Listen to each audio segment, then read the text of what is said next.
1966 সালে যাত্রা শুরু। তারপর থেকে অ্যাজোটেকা শুধু ম্যাচ আয়োজন করেনি, তৈরি করেছে ইতিহাস। প্রায় 87,000 বেশি দর্শক ধারণ ক্ষমতার এই স্টেডিয়াম লাতিন আমেরিকার অন্যতম বৃহৎ ফুটবল ভেন্যু। 3টি ভিন্ন বিশ্বকাপে ম্যাচ আয়োজন করা প্রথম স্টেডিয়াম হিসাবে ইতিহাস গড়েছে। 1970 সালের বিশ্বকাপ ফাইনালে এখানেই ব্রাজিলকে নেতৃত্ব দিয়ে ট্রফি জিতিয়েছিলেন কিংবদন্তি পেলে। আবার 1986 সালে এই মাঠে জন্ম নিয়েছিল ফুটবল ইতিহাসে 2 বিখ্যাত মুহূর্ত, ডিয়েগো মারাদোনার হ্যান্ড অফ গড এবং গোল অফ সেঞ্চুরি। অ্যাজোটেকা মানেই আবেগ, গৌরব এবং কিংবদন্তির গল্প।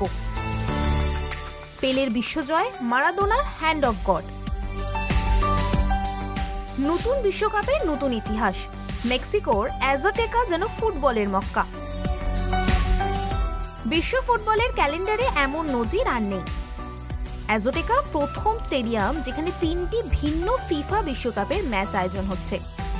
1970, 1986 আর 2026, 3 প্রজন্মের স্বপ্ন একই ঠিকানায়।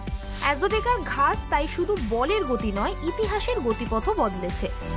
2026 বিশ্বকাপের আগে স্টেডিয়ামকে নতুন আধুনিক রূপ দেওয়া হয়েছে।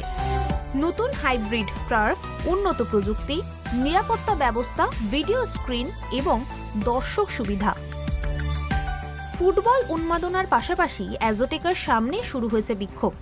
বিক্ষোভকারীদের মধ্যে রয়েছে মহিলা যাদের সন্তান নিখোঁজ। শিক্ষকরাও আন্দোলনে সামিল হয়েছে।